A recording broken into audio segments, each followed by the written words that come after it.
साथियों, जैसे आप सभी लोग जान रहे हैं कि आज हम ज्योतिबा फुले की जयंती मना रहे हैं और यह जयंती का जो कार्यक्रम है 11 से 14 तारीख का जो कार्यक्रम है हमारे संगठन ने जो बनाई है बामसेब और इसके अपसुट में मूल निवासी संघ मूल निवासी विद्यार्थी संघ ने, तो इसके पीछे का बहुत बड़ा रहस्य है ये कार्यक्रम करने के पीछे।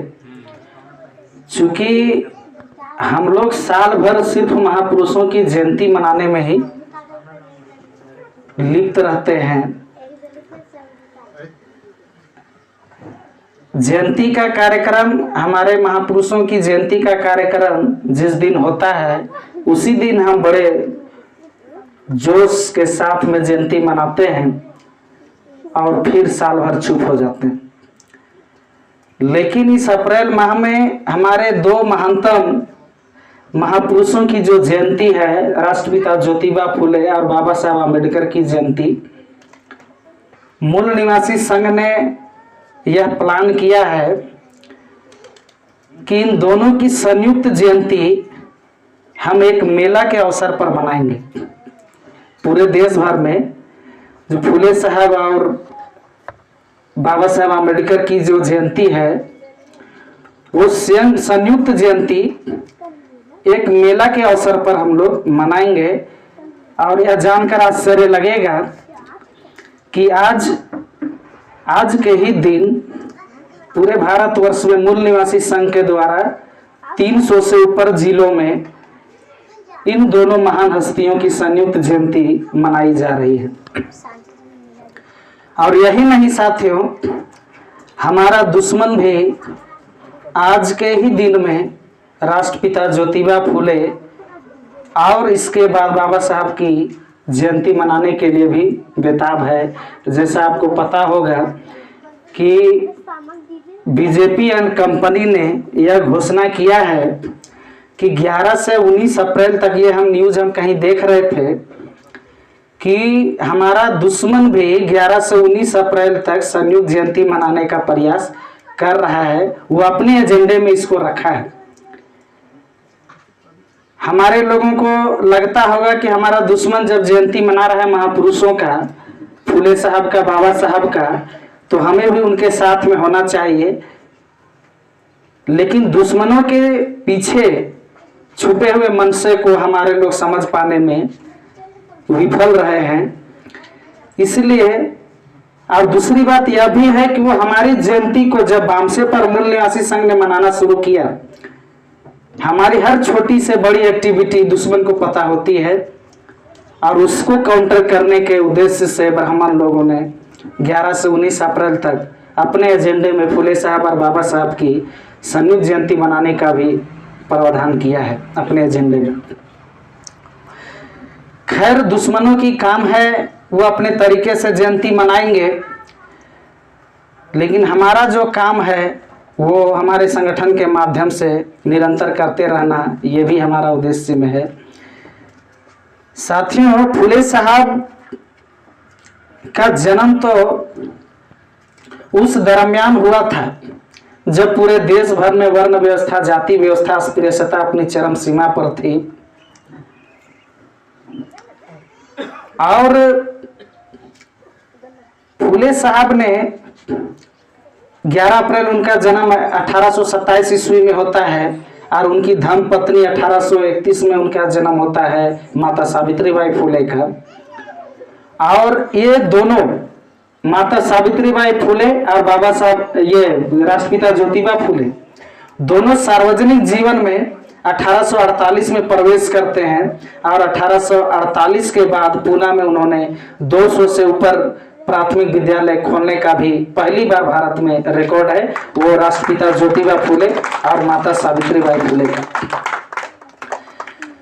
जब गांधी जी धरती पर पैदा भी नहीं हुए थे तो राष्ट्रपिता ज्योतिबा फुले उनके पैदा लेने से पहले ही 21 साल पहले आंदोलन चला चुके थे। ये बात आपको जानना चाहिए कि गांधी जी का जन्म 1869 में होता है और ज्योतिबा फुले का जन्म 1827 ईस्वी में है। ज्योतिबा फुले, दोनों फुले दंपति 1848 में सार्वजनिक जीवन में प्रवेश करते हैं और 1848 के बाद आप काउंटिंग करिएगा गांधी जी के पैदा लेने तक तो 21 वर्ष होता है। इसलिए हमने बताया कि जब गांधी जी धरती पर पैदा भी नहीं हुए थे तो ज्योतिबा फुले 21 साल पहले ही आंदोलन चला चुके थे। लेकिन हम राष्ट्रपिता किसको मानते हैं? जैसे हमारे अध्यक्ष साहब कह रहे थे, महात्मा के बारे में जो कंसेप्ट वो बता रहे थे कि गांधी जी को लोग महात्मा कहते हैं, इसका कोई रिकॉर्ड हमारे पास नहीं है। लेकिन राष्ट्रपिता ज्योतिबा फुले को 1888 ईस्वी में तारीख के साथ बता रहे हैं कि बॉम्बे में लाखों लोगों ने, लाखों जन समूह ने उनको राष्ट्रपिता का दर्जा दिया था, महात्मा का दर्जा दिया था। यह रिकॉर्ड में अवेलेबल है। राष्ट्रपिता तो बामसेब के लोगों ने ये उपाधि दी है, लेकिन महात्मा की जो उपाधि है वो 1888 में यह रिकॉर्ड में है। आप भी जरा गूगल खोलेंगे, देखेंगे कि राष्ट्रपिता ज्योतिबा को कब महात्मा की उपाधि मिली तो आपको ये लाइन स्पष्ट रूप से लिखा हुआ मिलेगा। तो कहने का मतलब है ये आंदोलन जो है हमको महात्मा बना महात्मा भर से चलाना चाहिए, क्योंकि लोगों में ये गलत धारणा है कि गांधी जी महान आत्मा थे, जबकि गांधी जी के शरीर के ऊपर जरा सा भी कपड़ा नहीं है। आप देखते होंगे वो फकीर लगते हैं, उनका हड्डी सामने निकला हुआ नजर आता है, फिर भी गांधी जी के हृदय में महान आत्मा बसता था, ऐसा लोग प्रचार करते हैं। गांधी जी एक लकड़ी, सूखे लकड़ी की तरह थे, लेकिन फिर भी लोग प्रचार करते हैं उनके हृदय में महान आत्मा था और महात्मा की उपाधि गांधी जी को मिली है। लेकिन वो रिकॉर्ड में अवेलेबल नहीं है, कहीं पर रिकॉर्ड में अवेलेबल नहीं। भले लोग बाद में प्रचार करना शुरू कर दिया मीडिया के माध्यम से कि गांधी जी को महात्मा की उपाधि किसी ब्राह्मण बनिया प्रचार माध्यम ने दी है, और बाद में वो रविंद्रनाथ टैगोर और सुभाष चंद्र बोस का भी नाम जोड़ते हैं, वो अलग कंसेप्ट है। लेकिन पहली बार रिकॉर्ड में किसी संस्था ने उनको महात्मा की उपाधि नहीं दी है, ये बात आपको जानना चाहिए। दूसरी बात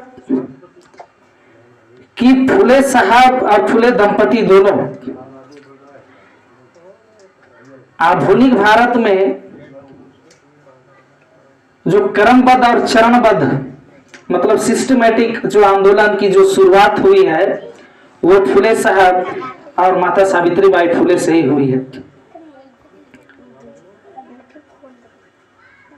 और उसी क्रमबद्ध और चरणबद्ध आंदोलन को धीरे धीरे हमारे आगे राष्ट्रपिता ये छत्रपति साहू जी महाराज और बाबा साहब आम्बेडकर ने संविधान सम्मत उसको सजोने का प्रयास किया, हमारे हक अधिकारों को।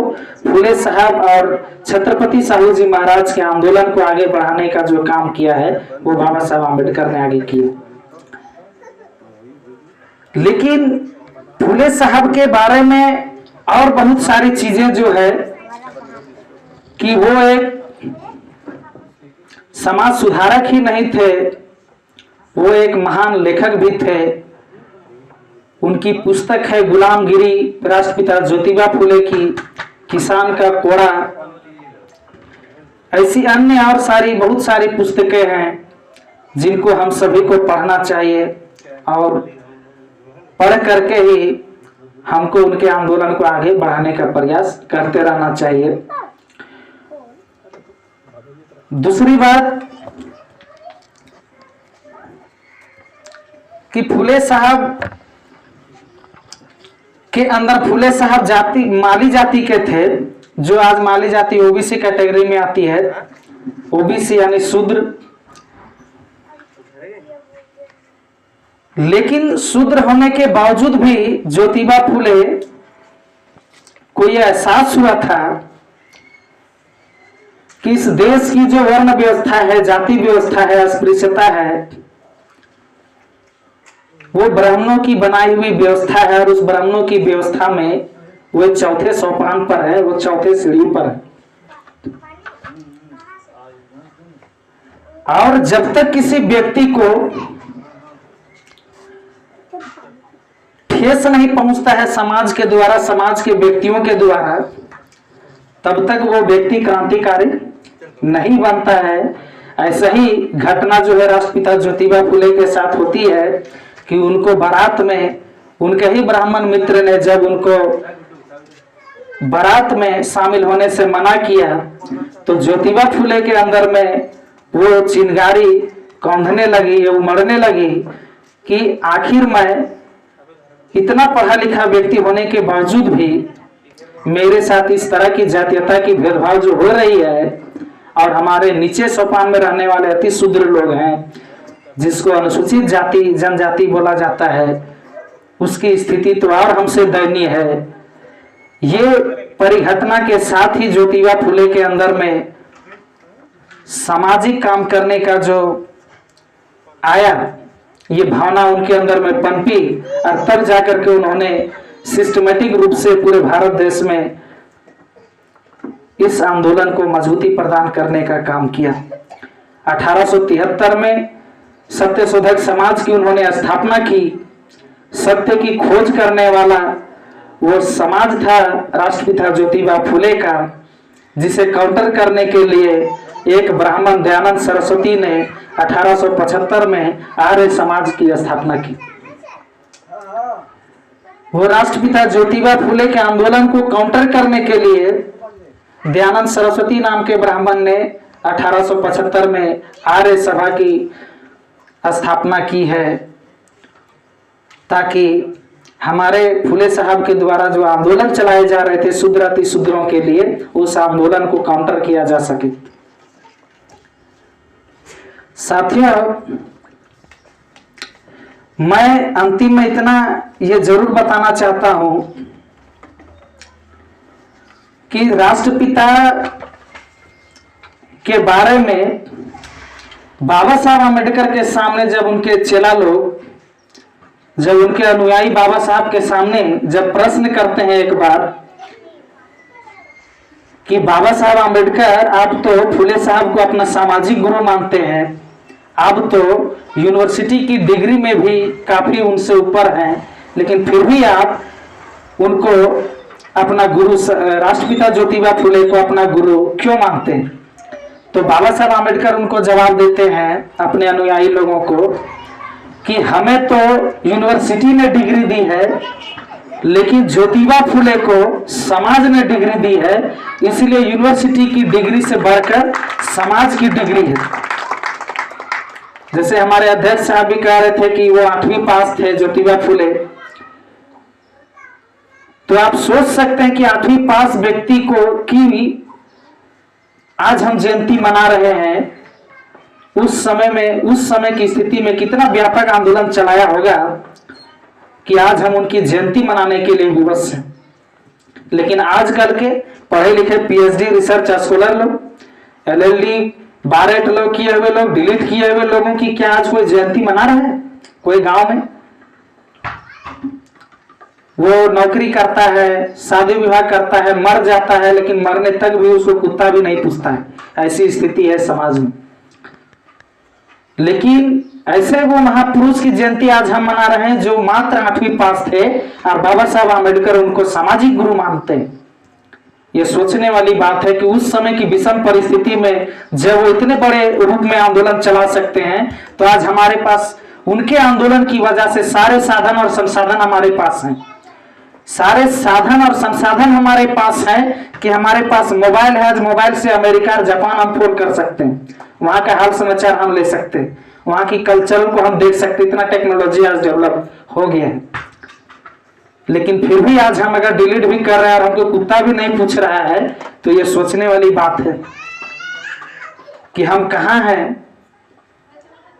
और जिन्होंने समाज के लिए निरंतर काम किया जगाने का, उनकी आज समाज में मान्यता कहाँ है, ये आज हमको मंथन करने का विषय है साथियों, करना चाहिए। आप कितने पढ़े लिखे हैं ये मायने नहीं रखता है, आप कितने पढ़े लिखे हैं ये बिल्कुल ही मायने नहीं रखता है, लेकिन आप लाइन ऑफ थिंकिंग जो हमारे महापुरुषों का है, फुले साहब, ज्योतिबा फुले, बिरसा मुंडा, बाबा साहब आम्बेडकर, छत्रपति साहू जी महाराज, शिवाजी महाराज, इन तमाम महापुरुषों के आंदोलन को आप कितना समझने में सफल हुए हैं ये मायने रखता है। आपके पास कितनी डिग्री है ये मायने नहीं रखता है। हमारे पास भी डबल एमए की डिग्री है, लेकिन हमको भी पूछने वाला नहीं है। कब? जब तक हम समाज में अगर हम नहीं काम कर रहे हैं तो हमको भी उसी अनुसार शामिल कर लीजिए उसी लाइन में। लेकिन अगर आप चाहे मैट्रिक पास हो चाहे नॉन मैट्रिक हो, लेकिन हमारे महापुरुषों के आंदोलन को आगे बढ़ाने का काम कर रहे हैं, तो आप अपने आप में साधुवाद के पात्र हैं। ये चीज हमें समझना चाहिए साथियों। लाइन ऑफ थिंकिंग को सिर्फ हमको पकड़ना है, बस और कुछ नहीं करना है। लाइन ऑफ थिंकिंग आपका स्पष्ट है तो आप सच्चे जागरूक व्यक्ति हैं, और ऐसे ही जागरूक व्यक्ति की आवश्यकता है समाज जीवन में। और मुझे आशा है कि आप सभी शिक्षित ही नहीं जागरूक व्यक्ति हैं, और जागरूक व्यक्ति की तरह ही हमको समाज में सोचना चाहिए, अपना विचार रखना चाहिए, काम करते रहना चाहिए। ऐसे आशा और उम्मीद के साथ कि आज फुले साहब की जयंती हम मना रहे हैं, आपको पुनः साधुवाद। जय भीम, जय मूल्यवासी, जय फुले, धन्यवाद।